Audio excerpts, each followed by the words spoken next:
Hello friends, मैं इसके सैन्य मैच ग्रुप पे एक बार और आपका स्वागत है। और आज प्रैक्टिस सेट 7 के अंतर्गत एलटी ग्रेड शारीरिक शिक्षा मेंस एग्जामिनेशन के दृष्टिकोण से आज हम देखेंगे। प्रैक्टिस सेट 7 के अंतर्गत कुछ महत्वपूर्ण प्रश्न है। हम नहीं कहते हैं कि आप प्रश्न नहीं जानते हैं, लेकिन क्या है कि एक बार जब आपके मानस पटल से गुजरता है कोई चीज और उसके उत्तर भी आपके मानस पटल से गुजरता है, तो वो एग्जाम में काफी सहयोग करता है। क्योंकि आप यहां तक पहुंचे हैं, अगर मेंस एग्जामिनेशन के लिए आप पहुंचे हैं तो स्वाभाविक है कि आपकी अच्छी तैयारी रही होगी, और अच्छी तैयारी है और मेंस में भी आप अच्छा परफॉर्मेंस भी करेंगे। इसमें आपको प्रैक्टिस करना है। ये तो एक मार्गदर्शक का हम लोग काम कर रहे हैं, लेकिन आपको मेहनत करना है। और देखिए, प्रश्न जो महत्वपूर्ण प्रश्न है, हमने देखा कि ऊंची कूद में प्रयुक्त उपकरणों एवं मैदान की माप चित्र सहित वर्णन कीजिए। और क्रिकेट में प्रमुख फील्डिंग पोजीशन है, उनका स्थान, महत्व और फ्रैक्चर के प्रकार लिखिए। ये 3 प्रश्न है और मैं आपको बता दूं 3 में से एक आ ही जाएगा, क्योंकि मैं दिल्ली रत्न सेवा चयन बोर्ड में मेंस का एग्जाम दिया था, तो उसमें ये दोनों प्रश्न पूछा था, ऊंची कूद और क्रिकेट में प्रमुख जो फील्डिंग पोजीशन होता है वो पोजीशन। हालांकि मैं उस समय भी मेरा कि जो क्रिकेट में तैयारी थी हमारा बड़ा कमजोर था और मैं सही नहीं कर पाया, इसलिए मैं चाहता हूं कि वो कमजोरी आपके पास ना हो, क्योंकि क्रिकेट में हमारी रुचि ही नहीं थी। तो आइए हम देखते हैं प्रैक्टिस सेट 7 के अंतर्गत हम पहले प्रश्न को देखते हैं। ऊंची कूद में प्रयुक्त उपकरण, मैदान, उसकी लंबाई और चौड़ाई, ये दोनों प्रश्न पूछा था। और मैं एक चीज और बता दूं कि एग्जाम जो अक्सर मैं बताऊं कि अक्सर जो मेंस एग्जामिनेशन है वो सादे पेपर पे होता है। तो सादा पेपर पे आप प्रैक्टिस कर रहे हैं जिसमें कोई लाइन नहीं होती है, और अक्सर जो मेंस एग्जामिनेशन में प्रश्न ऐसे ही लिखा रहता है और 125 वर्ड के लिए उतना स्पेस छोड़ दिया जाता है, 200 वर्ड के लिए उतना स्पेस छोड़ दिया जाता है। तो इसलिए मैं कहता हूं कि फैक्ट जब 10 बार आप प्रैक्टिस किए रहेंगे अच्छे शब्दों के संग्रह के साथ, तो आपका मेंस अच्छा जाएगा। लिखना बहुत महत्वपूर्ण है, वहां पे मात्रा का भी ध्यान रखिएगा, कहीं मात्रा का मिस्टेक ना हो। तो ये बात करते हैं कि क्रिकेट मैदान में बल्लेबाज के सापेक्ष प्रमुख फील्डिंग पोजीशनों का चित्र सहित संक्षिप्त वर्णन करते हुए उनके स्थान एवं महत्व को स्पष्ट कीजिए। ये प्रश्न है।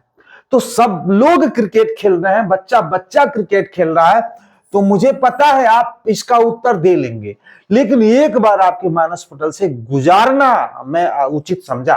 तो देखते हैं, क्रिकेट में फील्डिंग पोजीशन से अभिप्राय उन निश्चित स्थानों से है जहां फील्डिंग टीम के खिलाड़ी बल्लेबाज पिच एवं खेल की स्थिति के अनुसार खड़े होते हैं।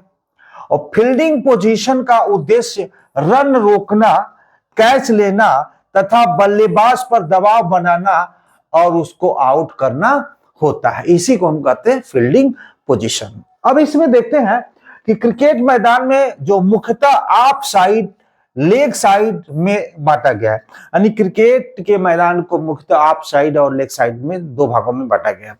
तो आइए बात करते हैं कि कौन कौन सा वो प्लेस है। मैं आपको फिगर भी दिखाऊंगा। यहां पर देखिए, प्रमुख फील्डिंग पोजीशन एवं उनका स्थान और उसका महत्व क्या है देखेंगे। सब ये कहीं में क्रिकेट जो कीपर होता है, आप जान सकते हैं कीपर जो विकेट के पीछे स्थित रहता है, कैच लेने व जो स्टंपिंग में सहायक होता है। आप देखें जो बॉलिंग करता है, अरे सब जानते हैं जो विकेट कीपर क्या होता है। स्लिप, विकेट के पास ऑफ साइड में एवं एज से लगे कैच पकड़ने के लिए। और जो गली होता है, स्लिप और पॉइंट के बीच तेज कट शॉट रोकने में सहायक होता है। जो पॉइंट होता है ऑफ साइड में कट और स्क्वायर शॉट रोकने हेतु होता है। कवर जो होता है ऑफ साइड में आगे की ओर ड्राइव शॉट रोकने में महत्वपूर्ण है। मिड ऑफ जो होता है गेंदबाज के सामने ऑफ साइड में सीधे शॉट रोकता है। और मिड ऑन होता है गेंदबाज के सामने लेग साइड में सीधे लेग शॉट के लिए। और स्क्वायर लेग होता है लेग साइड में चौकोर, पुल व स्वीप शॉट रोकने हेतु। और फाइन लेग विकेट के पीछे लेग साइड में जो एस एवं ग्लास शॉट रोकता है। तो मैं आपको बता दूं कि आपको ये चीजें रटना होगा। और आपको अपने हिसाब से भी लिख सकते हैं, क्योंकि आज जो स्टूडेंट हैं जो काफी क्रिकेट के अच्छे जानकार हैं, तो इन पोजीशन को सब जानते हैं, लेकिन क्या है इस तरह से लिख करके क्या उस समय आपको दिमाग में याद आएगा? नहीं आएगा। इसलिए प्रैक्टिस बहुत जरूरी है और इन सब चीजों को भी आपको प्रैक्टिस करना होगा, जिससे हम लिखें तो एग्जामिनर मतलब कम शब्दों में वो प्रसन्न हो जाए, जो चाहता है वो आप एक शब्दों में दे देंगे।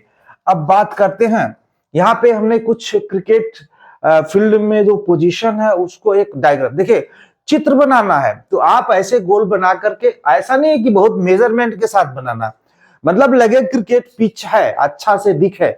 तो यहाँ पे आप देख सकते हैं कि वो सारे जो चीजें, जैसे यहाँ पे विकेट कीपर है, ये आपका स्लिप है, ये विकेट कीपर, यहाँ पे देखेंगे ये पिच है आपका, यहाँ पे देख सकते हैं बॉलर है, यहाँ पे देख सकते हैं मिड विकेट है, यहाँ पे शॉर्ट लेग है, यहाँ पे स्क्वायर लेग है, यहाँ पे देख सकते हैं लेग स्लिप है, यहाँ पे फाइन लेग है, यहाँ पे देखेंगे थर्ड मैन है, यहाँ पे देखेंगे गली है, और ये देखेंगे ये पॉइंट है, ये देखेंगे आपका कवर है, ये देखेंगे एक्स्ट्रा कवर है, ये देखेंगे मिड ऑफ है।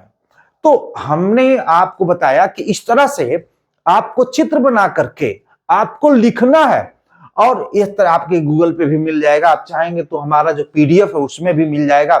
तो इस तरह से आपको बनाना है, जिससे कि मतलब आप एकदम क्लियर कर दीजिए, दिक्कत न हो। मैं आपको कई बार बताता हूं, ये सारे मेरे द्वारा लिखा हुआ बुक है, ये पार्ट 1 है, ये पार्ट 2 है और ये पार्ट 3 है। अमेजन पे उपलब्ध नहीं है, अमेजन पे था, आज मेरी बात हुई है, देखिए कब उपलब्ध कराते हैं। अन्यथा की स्थिति में अगर आप ये तीनों पीडीएफ अगर आप एक साथ चाहते हैं तो 100 रुपया में आप प्राप्त करेंगे, 9450850327, और इसके साथ ही मैं आपको दूंगा ये जो एलटी ग्रेड मुख्य परीक्षा 2026 के लिए जो आज तक जो हम क्लास ले रहे हैं उसका भी पीडीएफ हमने तैयार कर लिया है। अगर आप चाहते हैं केवल मेंस का लेंगे तो आप 50 रुपया देंगे, अगर आप टोटल लेंगे तो आप 100 रुपया में आपको मेंस भी मिल जाएगा, और टीजीटी पीजीटी जो भी एग्जाम की तैयारी करना है तो आपको 100 रुपया में सब दे देंगे। अब बात करते हैं प्रश्न नंबर दूसरा, ऊंची कूद में प्रयुक्त उपकरणों एवं मैदान की माप का चित्र सहित वर्णन कीजिए।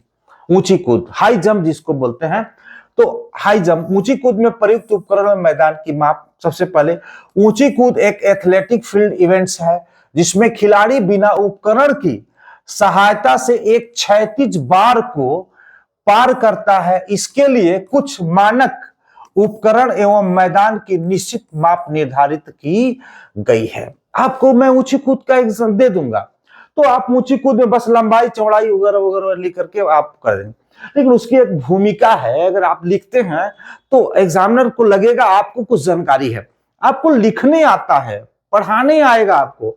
तो देखिए इसमें पहला जो उपकरण के रूप में हम प्रयोग करते हैं क्रॉस बार, जो क्रॉस बार अभी हम फिगर भी बताएंगे। यहाँ पे जो क्रॉस बार होता है, देखिए यही क्रॉस बार है, मतलब यह छलांग लगाते हैं। क्रॉस बार जो है 3.98 से 4.02 मीटर क्रॉस की बार की लंबाई होती है। व्यास लगभग 30 mm होता है, कहीं 40 mm भी दिया है। पदार्थ फाइबर, ग्लास या हल्की धातु का बना होता है। महत्व, खिलाड़ी इसी बार को पार करता है। इस बार का क्या महत्व, इसको खिलाड़ी मतलब हाई जंप करके इसे दूसरे पारी में वो कूद जाता है, तो इसी को कहते हैं क्रॉस बार। अभी मैं आपको फिगर भी दिखाऊंगा, यहाँ पे देखिएगा।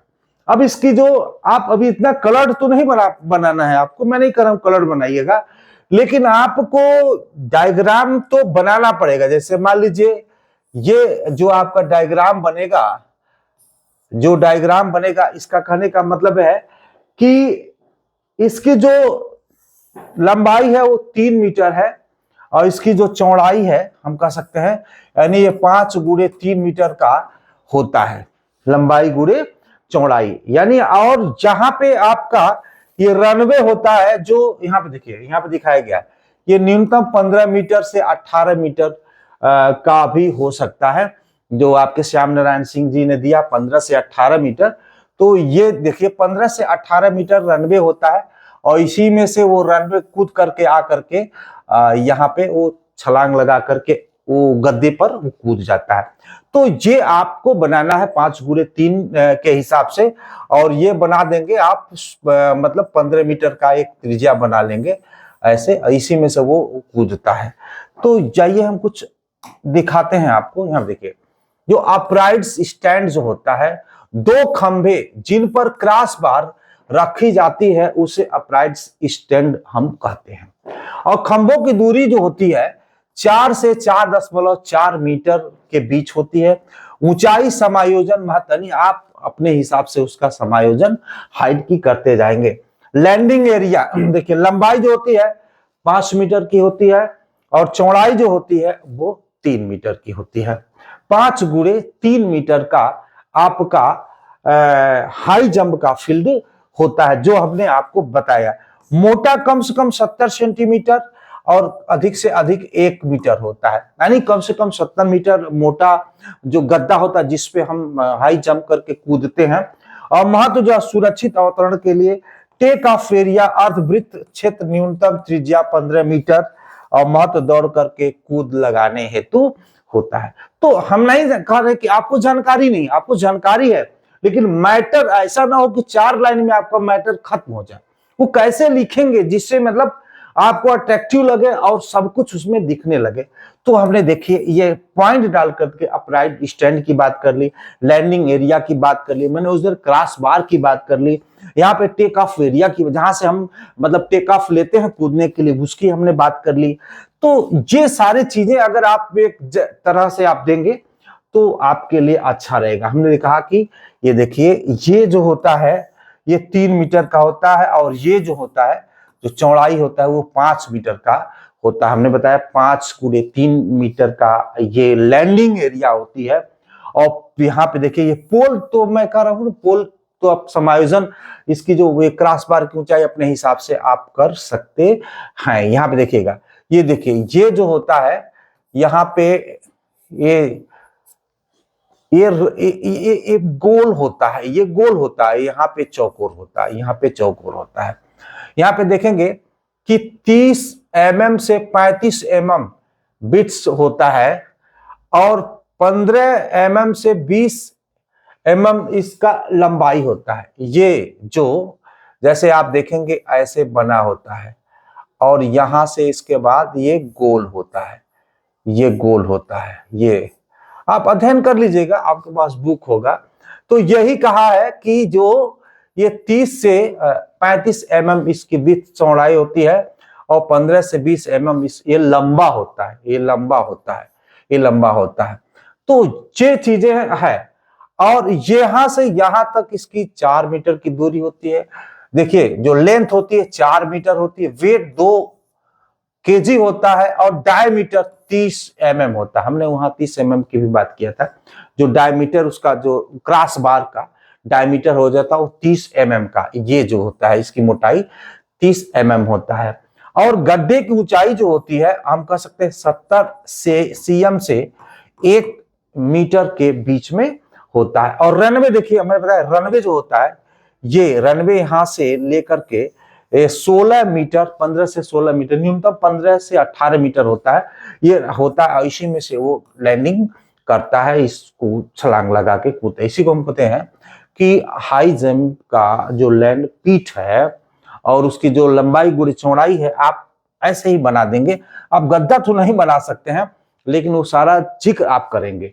देखिए फ्रैक्चर, देखिए फ्रैक्चर जिसको अस्थिभंग कहते हैं के प्रकार, फ्रैक्चर कितने प्रकार के होते हैं मैं बहुत संक्षेप में लेकर के आया हूं।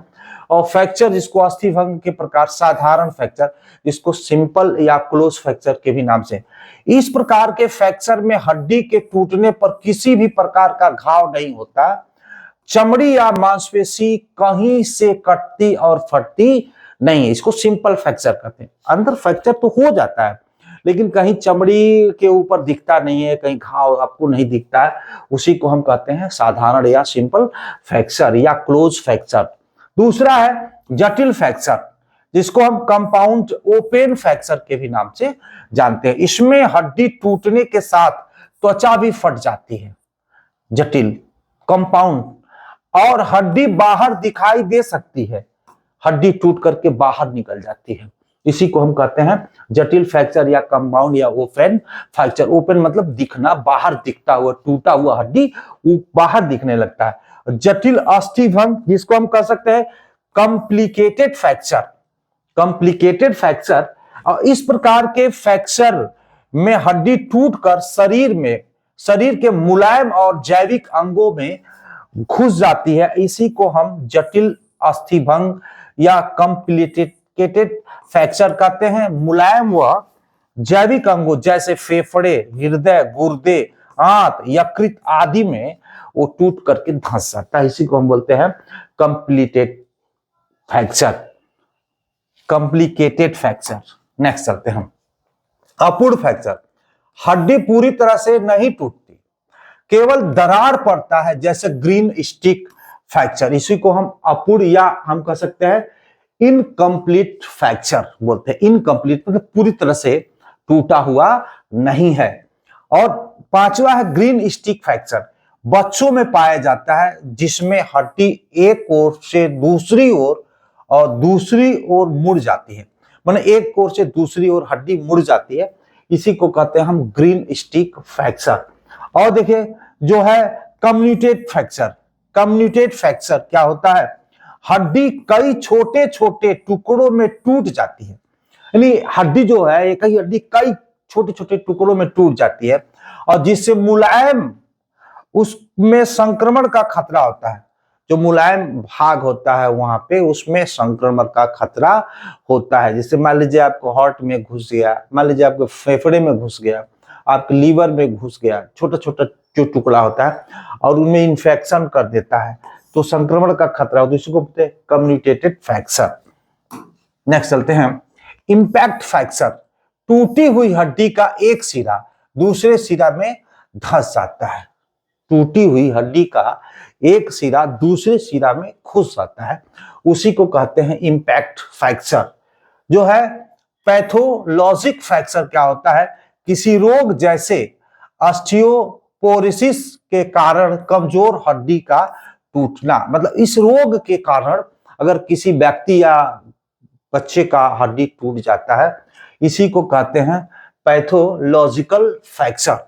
और नेक्स्ट है जो है डिप्रेस्ड फ्रैक्चर या खोपड़ी का फ्रैक्चर होता है।